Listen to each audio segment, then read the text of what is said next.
I'll start the recording now. So, thank you, Prism, for joining me for the interview. Congratulations for Atlanta. You've reached the milestone after chasing it for quite a while now. You told me that it doesn't feel real quite yet. Can you maybe elaborate a bit on that? Yeah, and it's partly just after so many attempts, I was starting to worry that I'd be choking in the when I got close every time. So it was even like in the last game, I didn't believe that I had won, even after he shook my hand. It was like, did I really win? Because it was that game lasted so long, and every single turn was on the edge. Who could win either way? And I even like watching myself. It's like I think I've changed a lot over the past few months. It's like almost like I don't recognize myself as much as I used to in a way. So it's kind of who I am now, trying to get comfortable with that. I mean, it's kind of surreal because a lot of people that know you and that have met you, myself included, we met in Bologna. You said something during our 5 minute interview before the top eight that made me think you were very self critical and very, critical over your own games. And the same thing happened over and over again into every regional qualifier, even the last one in Atlanta. During the interviews, people were saying you are so self critical. So it doesn't feel from an outsider perspective that you changed that much. But how did Riftbound impact your life as a player, so like as a pro player, and then personally? Yeah, I mean, I spent a long time after Heroes of the Storm. I was a pro player in Heroes of the Storm Mm-hmm. back from 2016 to 2018, and then after that game, the competitive scene got shut down. Then I was spent a long time just trying to find another game that I could compete in because that's really what I wanted to do. That's what I dreamed of doing as a kid. Mm-hmm. And then there were games that I dabbled in. Some games were smaller that I found some success in. Some games I got pretty good at but wasn't enjoying enough to really want to stick to. And then Riftbound has really been the first game that I've enjoyed a lot to want to stick to it and really put time into it. And then I've also been able to get good enough at it to compete. So how did you change this? How did Atlanta, the win in Atlanta, change your life? I mean, it's been only 2 days, so but how did it have an impact on your life? Yeah, I feel a lot more, I guess, self-assured, like confident in myself that Mm-hmm. I can actually do it compared to previously where it was just always falling short. And yeah, I think I can just bring that confidence forward now. Hopefully, I don't get too cocky going into future events because I was already feeling it a little bit, where like I'd Mm. show up day one, like who are these people? They're just randoms. I should be able to beat them easily and like disrespecting opponents. But that's one thing that I've learned as well is no matter who it is, you have to respect your opponent. They can always surprise you, even if they make a stupid misplay at some point in the game. They can still make good plays later on, and you can't just get overconfident and play into whatever they're doing. I don't want to talk about misplays because last time you had a misplay in Bologna that you were really, really mad about. And I've heard that something happened in Atlanta for which you had to do push ups. But before that, you were a pro player before on Heroes of the Storm, and you're a pro player now, regional qualifier winner on Riftbound. Can you maybe tell me a bit about the time in the middle? You said you dabbled in a couple of other games that were smaller, and you also said that you wanted to be a pro player as a kid. So, can you maybe tell me how games in general influenced your life and your career choice? Yeah, so it all started, I would have been like a toddler, where my grandfather, I was visiting his house, and then he sat me on his lap and went on the computer, and then he showed me just like some really simple games on his computer, and then I just fell in love with it immediately. And then that became like an obsession for me growing up. And then I found out about esports and started watching esports around when StarCraft 2 came out. Mm-hmm. So then I would spend a lot of time watching StarCraft 2 content, StarCraft 2 tournaments, and then started following League of Legends as well, and then a lot of other esports over the years. And then that eventually got me into Heroes of the Storm, where I competed. And then after Heroes of the Storm, I don't remember the timeline of it. Like there were a lot of games. Like there was Legends of Runeterra was a big one where I streamed, and there were um, some online tournaments, smaller like grassroots tournaments before the Riot official competitive scene started up. Kind of similar to Riftbound before Mm-hmm. all the regionals started. before the game officially released. And then I competed in those, but then I fell off of the game before, or like by the time the official Riot event started up. And that would have been cool if I actually competed in those, because then I would have competed against Alan in that game too. But just never happened. And all of the servers were segregated between regions, so I never got Mhm. to actually play against Alan in LOR, which is unfortunate. That would have been really cool. And then yeah, there were a bunch of other games like Artifact was one of them, and then there was Supervive. Let's see. Oh, super Uh, vibe, yeah. yeah, yeah, Supervive for a few months. That was last year, and I can't even remember most of them, but there were quite a few that I got good in, but could never stick to. And Now, then Riftbound's waiting really been the first. Yeah. sorry, no, waiting that in, something came to mind. Recently TCGs have seen, more engagement over like just a small community. Like even for me growing up, TCGs were really a niche community, and now with the COVID, with Pokemon and One Piece as well, like booming up, there are a lot of more players. Did that have any weight in your decision of starting playing Riftbound, or any influence, like the amount of people talking about cards games, playing card games? Uh, no, I don't think so at all, Hmm. really. I don't think I've ever chosen games based on how big they are. Hmm. It's really been more about how much I enjoy them. And I remembered one other one, Eternal Return, was one that I actually spent a decent amount of time competing in. Um, but no, I think, and for TCGs, this is actually the first one I've competed in at all, like in terms of in-person ones. I played, I've played Hearthstone, MTG, Hmm. LOR, Flesh and Blood, but all of those basically all online. Hmm.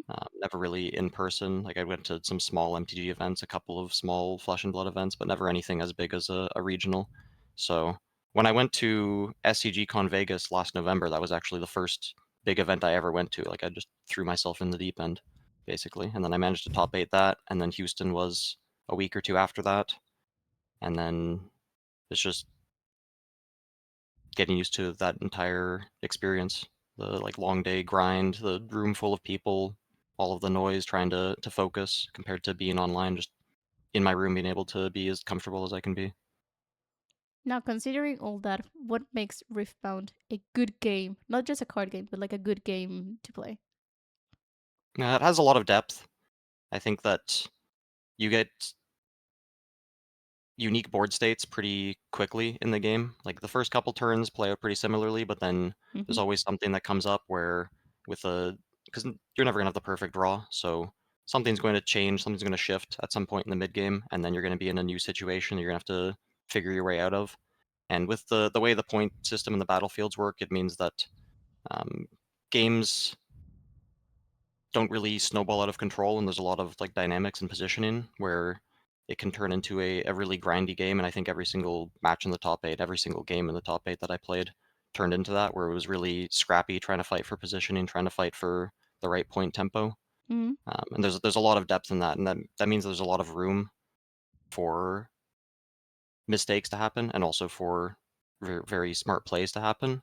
And gives a lot of room for the better player to win. Where compared to a lot of other card games, where the win percentage of the best players may be 55 or 60% against the Hmm. field, I think that in Riftbound, um, already it's a lot higher, and I think it could easily stay that way. Where and people will catch up, and it'll balance out a bit, but I think the better players will still have a very significant advantage against the rest of the field. And that as well with the rune system means that there aren't any non-games where you miss out on resources the way that MTG has it. So every single game you're going to have useful cards that you're drawing every turn. You're never going to just burn out on cards, and you're never just going to have a non-game that basically over on turn one. How much do new sets weight on that? In the sense that I was talking today with someone else about, you know, the more sets are going to coming out, the more the card pool is going to be bigger until 2027, right, is going to limit the sets that players can play competitively. But moving forward, there is going to be a bigger and bigger pool for players to pick from when they build their own deck. So considering what you just said, and the more cards coming out, how do you think that is going to influence the game? Mm, it's hard to say. I think it will add to the number of cards that you need to play around, and like, I think in set 1, and even in set 2 to some extent, you could have a perfect idea of what range of possibilities your opponent could have, and to Mm-hmm. be able to play around them. Whereas, in set 3 and then going forward, I don't know how many sets there are gonna be before they start rotating them out, but there's going to be a larger and larger pool of cards that you're gonna have to think about and consider, because with the way the game works, you could just add 1 of any card to your deck, some situational card that if it comes up, then it's going to be amazing and still useful in other situations, and, when there's only maybe, like, 3 or 4 of them, you could play around all of them, but if there's going to be 10 to 20 of them in total, you're never gonna be able to play around them, you're gonna have to, really hedge your bets and play around whatever's most likely. And then the number of legends is going to keep increasing as well, Mm-hmm. which is going to be interesting because I think they've done a good job of creating legends that have different play styles, even with the same color pairing. Where there is a decent amount of overlap between the cards, but the way that the deck plays out and the way they have to play against it is very different. So it's going to add a lot to the amount of practice that's needed to really stay up to date with all of the different decks and how you play against them, all of the matchups. So I think that's going to make the game more skill intensive for whoever can be best prepared going into it, or whoever can adapt on the fly, at least has an understanding of what they're playing against, and then can figure out a plan when they get into the match. Now, going back to what I said before about misplays, in our interview in Bologna, you told me about a round 12 misplay that tilted you a bit. Then something happened in Atlanta in which, during an interview with Barrett, you said, I had to do push ups, or Barrett told you that you were doing push ups and you explained the situation. So people can go and watch that interview. But something that got me curious is at the end of the final, while everyone was cheering and everyone was saying, "Oh my God, Prism hit it!" You're just focused on your playmat and on your cards and your opponent, and you were still thinking about what had happened in game more than, "Oh wait, I won the final." So can you talk me through what you were thinking, what you discussed with Coco? Yeah, so it was partly was the very last turn where he was talking about the decision not to Mm-hmm. hard bargain the ride to wind, and then the falling star that he had, and then partly was a turn earlier in the game where he had a Noxus Hopeful on each battlefield, and then he Mm-hmm. had a hidden Tide Turner with one of them. And then I misplayed that turn where he had 2 runes open, and I made a play that ended up giving him an extra card draw from an extra combat win, by fighting into the Tide Turner battlefield. I didn't expect him to switch the Tide Turner with his Kaisa, Mm-hmm. was the issue with my play. But I was having an issue against Spinning Axe where the play I made, if he doesn't switch with his Kaisa, Mm-hmm. then I'm gonna be able to be safe attacking into either the Tide Turner that gets flipped, or if he plays the Spinning Axe, then I can fight the other battlefield. But specifically, when he switched with the Kaisa, that put me in a awkward spot because then I still couldn't play around Spinning Axe and ended up in the same position.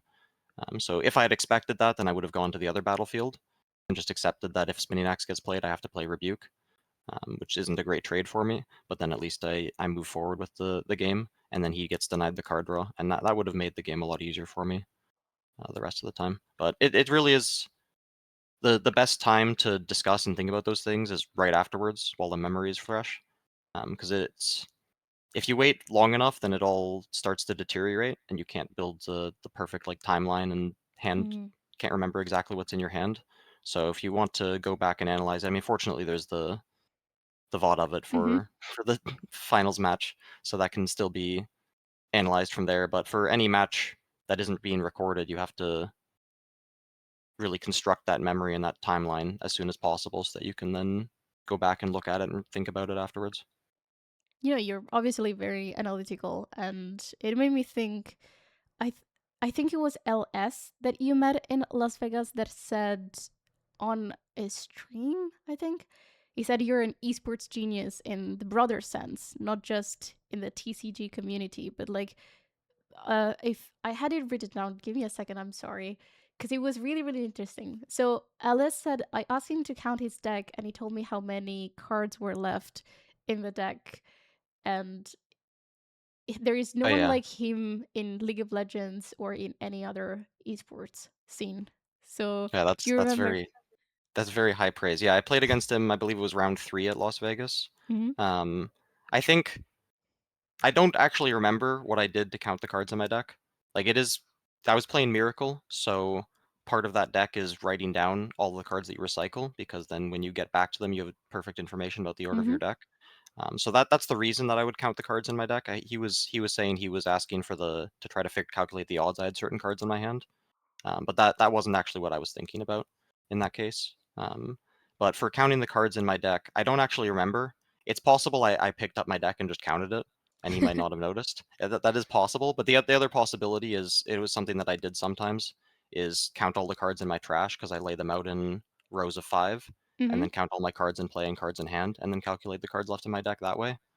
Um, or another thing that I do, which is a lot more effort, but did it sometimes, is when I get close to the second cycle, I count so that I start counting all of the cards that I've seen so far to Hmm. try to remember which cards are unknown left in my deck. That's mostly for Nocturne, Mm. but that's it's something that I did sometimes so that my opponent wouldn't know that I was counting the cards in my deck, so they wouldn't know when I'm getting to the second cycle. So I deny information like that. Um, Is that something that only you can do, or is this something that every Reform player can learn to do? And if so, what would you give as a suggestion to someone that would like to, I would say and count the you cards, but could like, Yeah, you could do it, it would just take practice. Like, the easiest mm, thing to do is just pick up your deck and count it, you're allowed to do that. Um, like, obviously, I was always a little bit hesitant to do it because it could look suspicious, or I would just tell my opponent I'm gonna mm, pick up my deck and count it, just so, like, I put my hand down, I'm not trying to move cards around or anything, do anything cheating. mm, But with practice, you can do it. I think, like, laying out the cards in trash in rows of 5 helps out with if you just wanna count all the cards that have left your deck. Um, but without a deck like Miracle existing, it's not too useful of a skill. Like, it still mm, takes energy and mental focus to do that when you could be using that energy to think about possibilities in your opponent's hand or think about the next turns, plan those out. So it was a lot more useful with Miracle, but definitely could be learned. But there's a lot of other skills that you could learn in Riftbound as well that would be probably more useful for your energy and time. yeah, and I know that you play a lot with Alan and Randy as well. So combining all of this experience plus all of the other players that you've encountered and the countless hour of training, would you say are three skills that every Riftbound player should, improve on?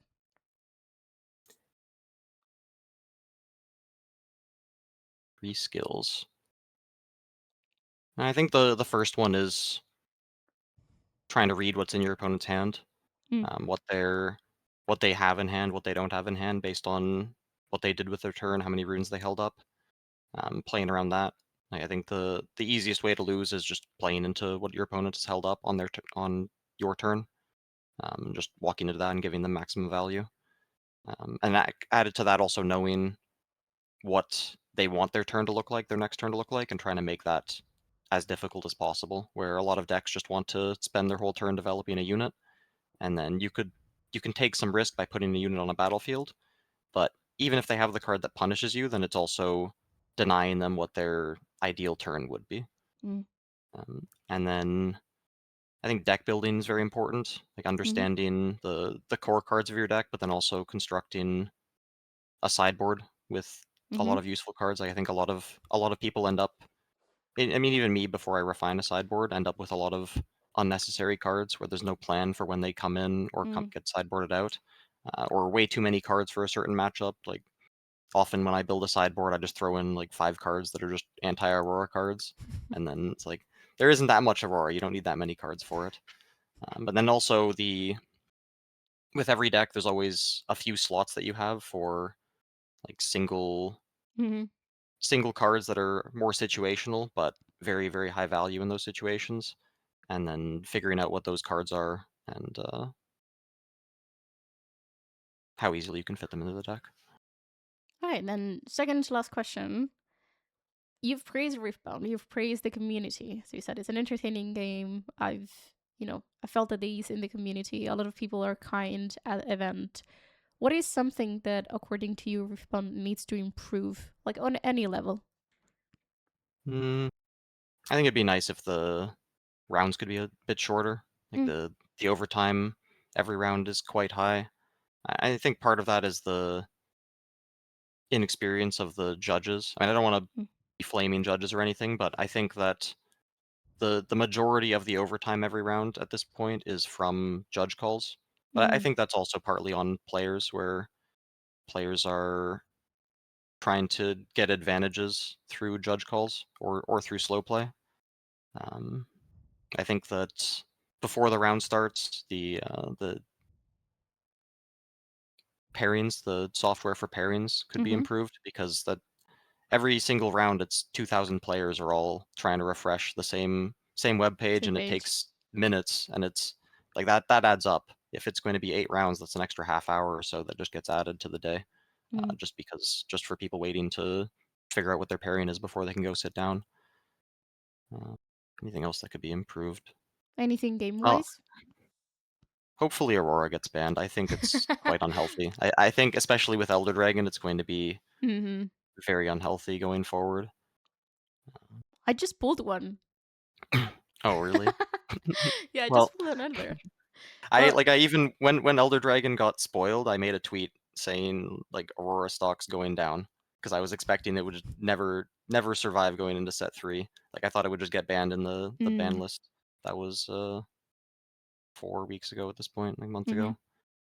But then it didn't, so that was surprising. But yeah, I think that that card, even if somehow Elder Dragon isn't enough to push it into an unhealthy territory, there's going to be set 4, and every set after Mm, this, there's gonna be either they can't ever make a unit that costs more than 8 or 9 with any mm. strong effect, or they're going to make those, and then Aurora's just going to keep getting better and better.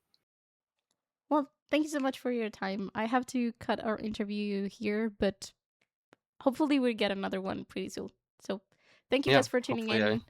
win another one. Thank you, Chris, for your time.